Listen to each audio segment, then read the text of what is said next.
শ্রাবণ রাসেলের সাথে কথা বলার পর চেয়ারে বসে বৃষ্টির কথা ভাবতে ভাবতে ঘুমিয়ে পড়েছিল। আর এতক্ষণ সবকিছু স্বপ্ন দেখছিল ও। স্বপ্ন দেখে ঘুম ভাঙতেই শ্রাবণ জোরে জোরে নিঃশ্বাস নিয়ে হাঁপাতে লাগলো। শ্রাবণের চোখে কোণ বেয়ে এক ফোঁটা পানি গড়িয়ে পড়ল। কপাল বেয়ে টপ টপ করে ঘাম ঝরতে লাগলো, যেন এতক্ষণ স্বপ্ন নয়, বাস্তবেই হচ্ছিল সব। আর বৃষ্টিকে কেউ ওর থেকে ছিনিয়ে নিয়ে গেল।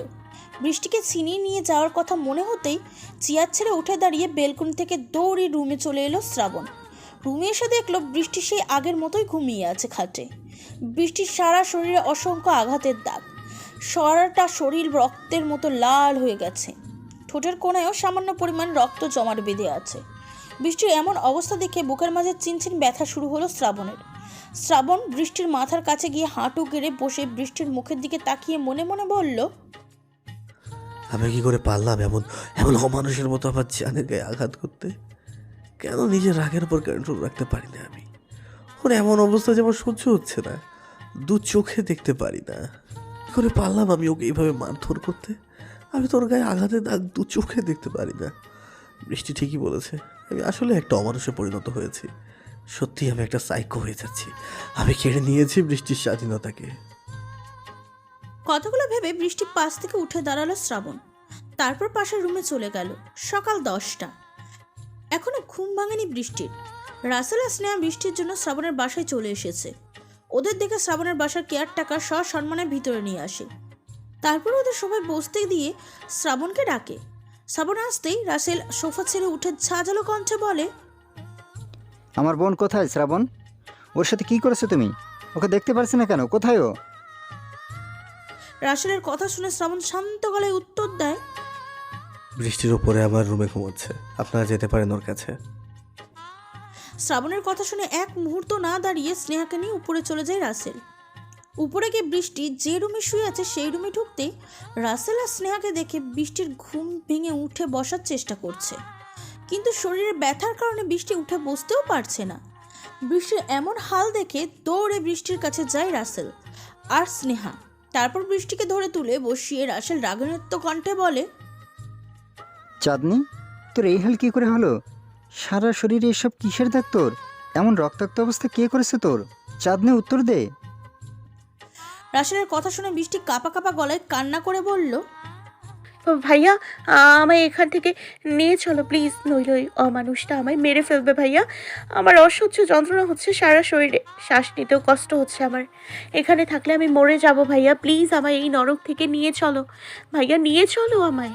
ও ভাবি, তুমি ভাইয়াকে একটু বলো না আমায় এখান থেকে নিয়ে যেতে, নইলে ওই জানোয়ারটা আমায় মেরেই ফেলবে। কথাগুলো বলেই স্নেহাকে জড়িয়ে ধরে কাঁদতে লাগলো বৃষ্টি। আর তখনই শ্রাবণ রুমে ঢুকলো। শ্রাবণকে দেখে ভয়ে জড়সড় হয়ে স্নেহাকে আরো শক্ত করে জড়িয়ে ধরলো বৃষ্টি। আর রাসেল শ্রাবণের সামনে গিয়ে রাগে দাঁতে দাঁত চেপে বলতে লাগলো, তুই কি করেছিস এসব আমার বোনের সাথে? এই তোর ভালোবাসা? আমার বোনের গায়ে আমরা কখনো একটা ফুলের আঁচড়ও কাটিনি, তুই এমন অমানুষের মতো মেরেছিস আমার বোনটাকে? এগুলোকে তোর ভালোবাসা বলে মনে হয়? আমি মামলা করবো তোর নামে। তুই একটা মানুষরূপী জানোয়ার। আমার বোনকে আমি এখনই এখান থেকে নিয়ে যাব চিরদিনের মতো, আর কখনো তো ছাও পড়তে দেবো না আমি ওর ওপর। কথাগুলো বলে বৃষ্টির কাছে এগিয়ে এগিয়ে বৃষ্টিকে কোলে তুলে নেয় রাসেল। তারপর স্নেহাকে বলে, চলো স্নেহা, এখান থেকে আমার বোনকে নিয়ে সারা জীবনের মতো এখান থেকে চলে যাব আমরা। রাসেলের কথা শুনে স্নেহা বলে, তুমি চাঁদনিকে নিয়ে যাও, আমি ওর জিনিসপত্র গুছিয়ে নিয়ে আসছি। স্নেহার কথা শুনে রাসেল বৃষ্টিকে নিয়ে শ্রাবণকে পাশ কাটিয়ে রুম থেকে বেরিয়ে যায়। শ্রাবণ সে একইভাবে দাঁড়িয়ে আছে এখনো, একটা কথাও বলেনি রাসেলের কথার উত্তরে। স্নেহা শ্রাবণের কাছে এগিয়ে গিয়ে বলতে শুরু করে, শ্রাবণ ভাইয়া, আর কেউ না বুঝলো, আমি ঠিকই বুঝতে পারছি আপনার মনের অবস্থা। কিন্তু ভাইয়া, আমি আপনাকে একটা কথা বলতে চাই। ভালোবাসা জয় করতে হয় ভালোবাসা দিয়ে। রাগ, হিংসা, অহংকার, মারামারি দিয়ে কখনো ভালোবাসা জয় করা যায় না। আর জোর করেও কখনো কারো ভালোবাসা পাওয়া যায় না। এগুলো শুধু সম্পর্ককে নষ্ট করতে জানে। জানি না আপনি কেন এভাবে চাঁদনিকে মেরেছেন, তবে আপনি অনেক বড় একটা ভুল করেছেন এটা করে। এই কাজটার জন্য চাঁদনির মনে আপনার জন্য রাগ, ভয় আর ঘৃণা ছাড়া আর কিছুই জন্মাবে না। আপনার চোখের কোনার জলই বলে দিচ্ছে আপনি চাঁদনিকে কতটা ভালোবাসেন। আপনার হাতের কাজ ফুটে কেটে যাওয়া জায়গাটাই বলে দিচ্ছে ওকে এভাবে মারধর করে আপনি কতটা কষ্ট পাচ্ছেন। কিন্তু এগুলো কেউ দেখবেও না আর বুঝবেও না। এভাবে আপনি শুধু নিজের ক্ষতি আর চাঁদনির ক্ষতিই করবেন। ভালোবাসা কখনো পাবেন না ভাইয়া। আমি আপনার বড় বোনের মতো, তাই আপনাকে কথাগুলো বললাম। আমার কথাগুলো ভেবে দেখবেন ভাইয়া। স্নেহার কথা শুনে ধপ করে নিচে বসে পড়ল শ্রাবণ। তারপর স্নেহার পায়ে হাত দিয়ে বলল, ভাবি, আমি অনেক ছোটবেলায় আমার মাকে হারিয়েছি। আজ আপনার পাশে আমি আমার মাকে দেখতে পাচ্ছি। জানি না আমার কাল কি হয়েছিল যে আমি বৃষ্টির গায়ে ওইভাবে হাত তুললাম। তখন থেকে ধুকে ধুকে মরছি আমি ভিতরে ভিতরে। আমি বৃষ্টিকে পাগলের মতো ভালোবাসি ভাবি। আমি ছাড়তে পারবো না ওকে। ও আমার কাছ থেকে দূরে চলে গেলে মরেই যাবো আমি। কথাগুলো বলতে বলতে বাচ্চাদের মতন কান্না করে দিল শ্রাবণ। স্নেহা শ্রাবণের সামনে বসে শ্রাবণের চোখের পানি মুছে দিয়ে বলল, এভাবে কাঁদছেন কেন ভাইয়া? আপনি যখন আমার মাঝে আপনার মাকে দেখতে পাচ্ছেন, তাহলে ধরে নিন আমি আপনার মায়েরই মতো। বড় ভাবিরা তো মায়ের মতনই হয়। আর চাঁদনিকে পেতে হলে আপনার চাঁদনির থেকে নিজেকে সরিয়ে নিতে হবে। স্নেহার কথা শুনে চোখ মুছে উঠে দাঁড়ালো শ্রাবণ। তারপর অবাক চোখে তাকিয়ে বলল, কিন্তু ওকে ছাড়া আমি থাকতে পারবো না ভাবি। শ্রাবণের কথা শুনে মুচকি এসে স্নেহা বলল, ওকে ছাড়া থাকতে আপনাকে কে বলেছে ভাইয়া? আপনার ভালোবাসা যদি সত্যি হয়, তাহলে চাঁদনি আপনার কাছে ঠিক ফিরে আসবে। কারণ আমি যতদূর জানি চাঁদনিও আপনাকে ভালোবাসে। কিন্তু সেই ভালোবাসাটা এখন ভয় আর রাগের আড়ালে ঢাকা পড়ে আছে ওর। স্নেহার কথা শুনে শ্রাবণ অবাক হয়ে বলল, বৃষ্টি আমায় ভালোবাসে? আপনি এটা কি করে জানলেন ভাবি? শ্রাবণ ভাইয়া, আপনি হয়তো ভুলে গেছেন 6 মাস আগেও যখন চাঁদনির সাথে আপনার বিয়ের কথা হয়, তখন কিন্তু চাঁদনি আপনাকে ভয় পেত না। আর তখনই আপনার জন্য চাঁদনির মনে ভালোবাসা জন্মেছিল। কিন্তু আপনি যখন ওর সামনে দুজন লোককে খুন করেন ওরই জন্য, তখন সেই ভালোবাসাটা চাপা পড়ে যায় ভয় আর ঘৃণার আড়ালে। তারপরও আপনার এমন রাগী আচরণের জন্য দিন দিন ওর মনে আপনার জন্য ভালোবাসা নাই, বরং ঘৃণার জন্ম হচ্ছে। স্নেহার কথা শুনে শ্রাবণ অপরাধীর মতন মাথা নিচু করে রেখে বলল, তাহলে এখন আমি কি করবো ভাবি?